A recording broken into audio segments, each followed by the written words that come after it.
आज हम देखेंगे पेज नंबर 51। टॉपिक थी हमारी D point payment to creditors of the business, decrease in assets and liabilities. देखिए, क्रेडिटर्स कौन होते हैं? जिससे हम सामान उधार में लिए रहते हैं या हम पैसा वगैरह कुछ लिए रहते हैं, वो हमारे पास क्या रहती है? लायबिलिटीज रहती है। तो जब हम सामने वाले क्रेडिटर्स को पे करेंगे तो क्या पे करेंगे? कैश पे करेंगे। कैश क्या हमारी एसेट्स हैं। तो एक तरीके से हमारी एसेट्स कम हो रही हैं और हमारे ऊपर से लाइबिलिटीज़ भी कम हो रही हैं। जैसे आपको एग्जांपल दिया हुआ है, ₹30,000 पेड टू क्रेडिटर, मतलब हम 30,000 रुपये क्रेडिटर्स को दे रहे हैं।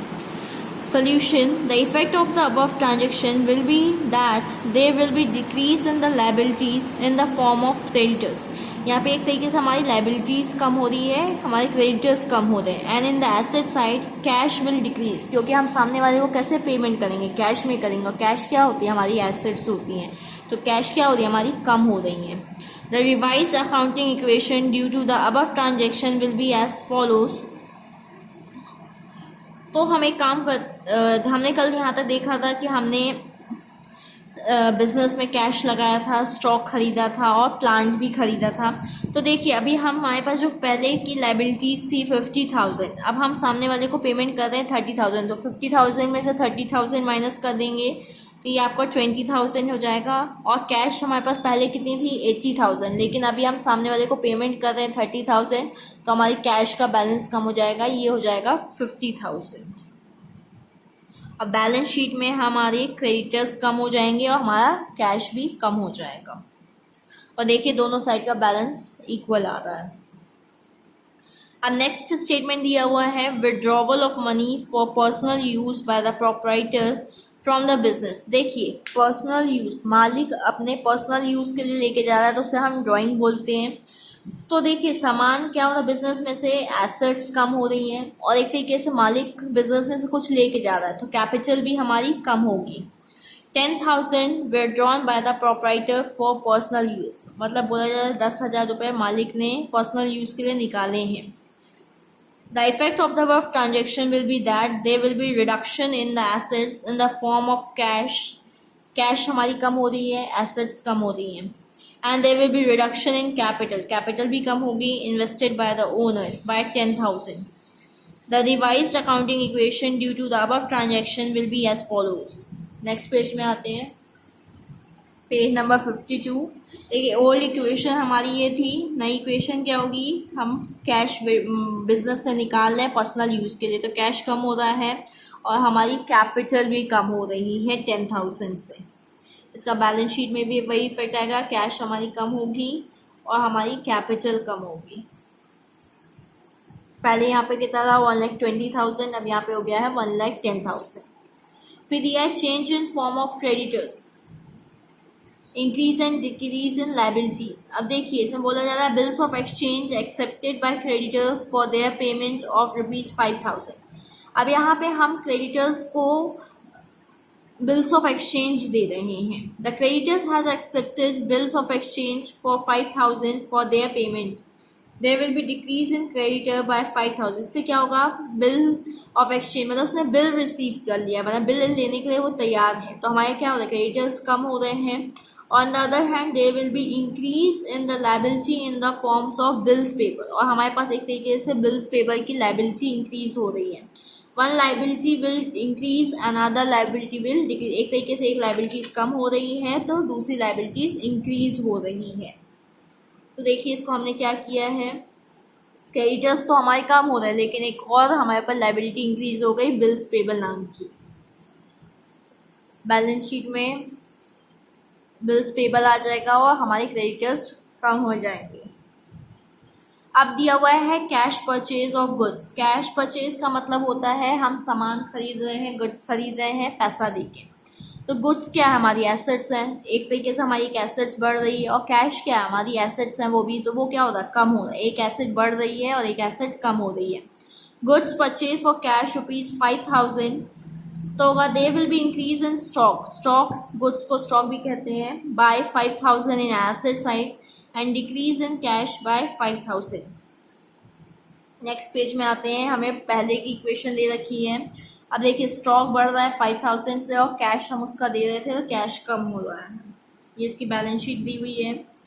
फिर नेक्स्ट में आते हैं cash cell of goods. Cash cell का मतलब होता है कि हम सामान सेल कर रहे हैं पैसे के बदले में, तो हमारा स्टॉक कम होगा और हमारी कैश इंक्रीज होगी। एक एसेट बढ़ रही है, एक एसेट्स कम हो रही हैं। Goods sold for ₹2000, there will be decrease in stock by 2000 in asset side and increase in cash by 2000।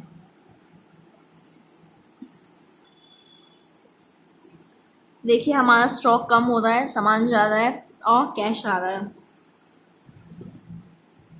अब यहाँ से आपकी टॉपिक स्टार्ट होती है transaction related to profit and loss account and balance sheet. अब आपको यहाँ पे बताया जा रहा है बैलेंस शीट और प्रॉफिट लॉस से related transaction.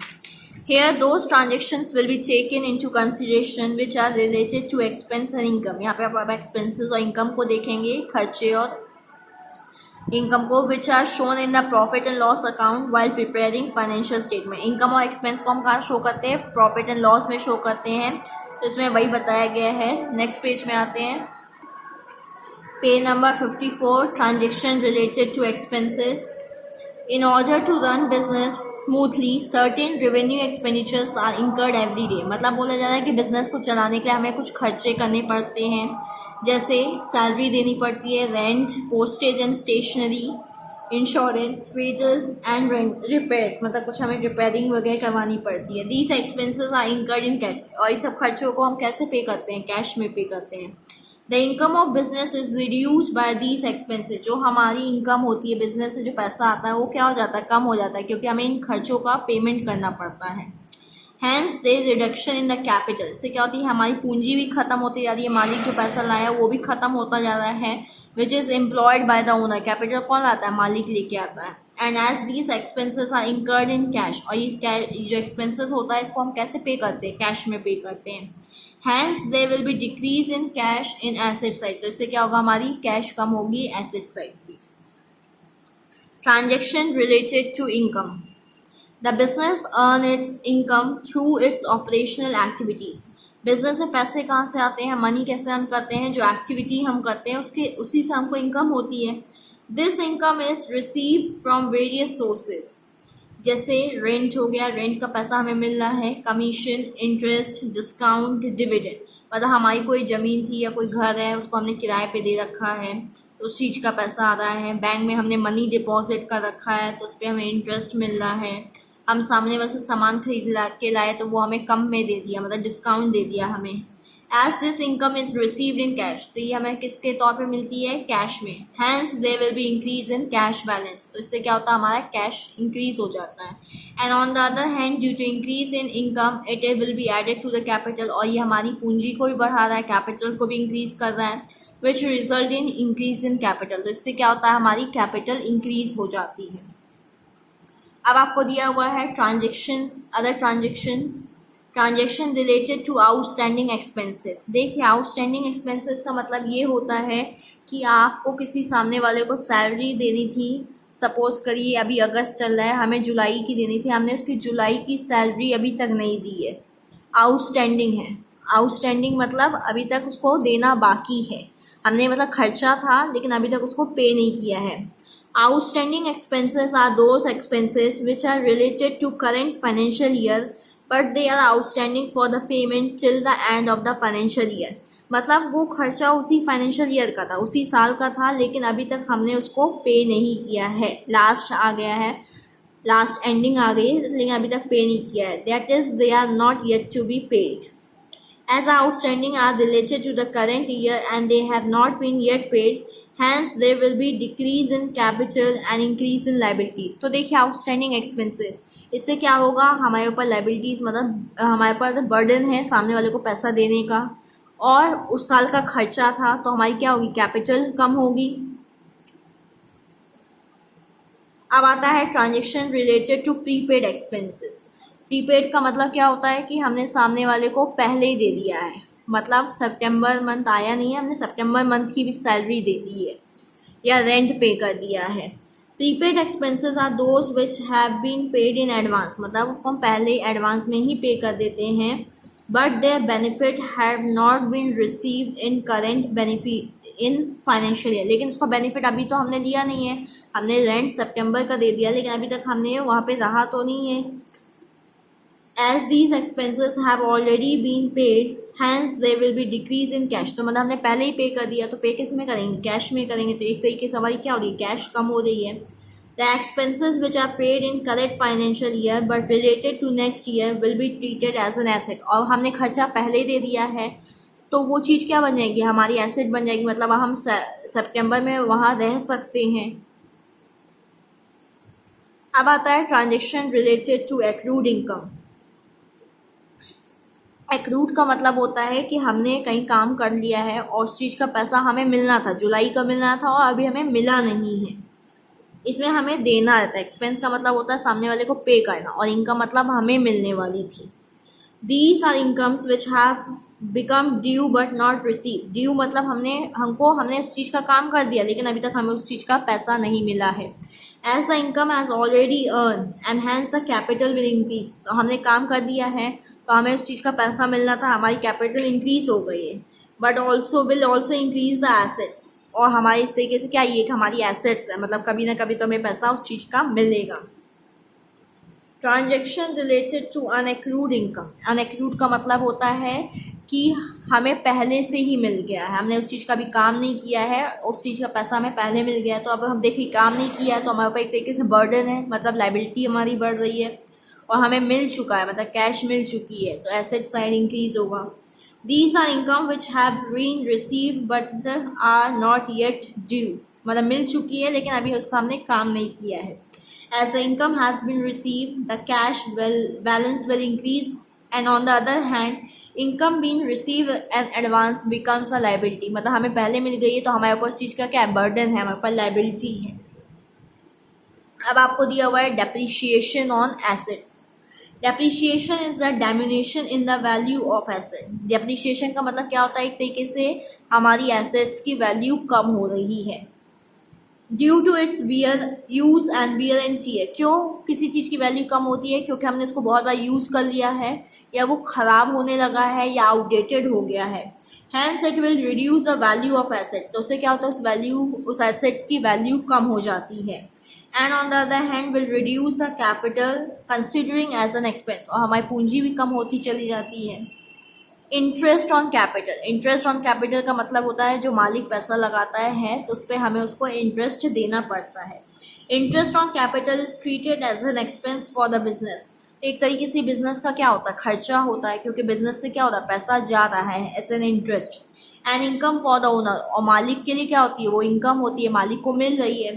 Being an expense there will be decrease in capital. एक खर्चा के तौर पे क्या होगा, हमारी कैपिटल कम होगी।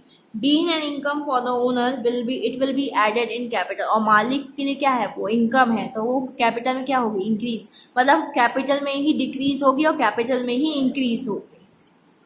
नेक्स्ट पेज में आते हैं, page number 55, interest on drawing. Drawing का मतलब क्या होता है, जो मालिक अपनी बिजनेस से पैसा या गुड्स अपने पर्सनल यूज़ के लिए लेके जाता है, तो उस पर वो इंटरेस्ट पे करता है बिजनेस को। तो बिजनेस के लिए क्या होगी, इनकम, लेकिन मालिक के लिए क्या होगा, एक्सपेंस, खर्चा।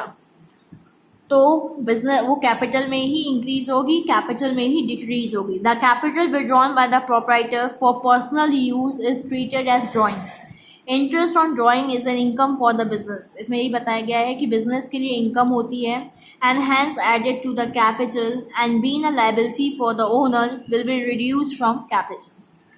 अब आपको एडवांटेजेस दिए हुए अकाउंटिंग इक्वेशन के।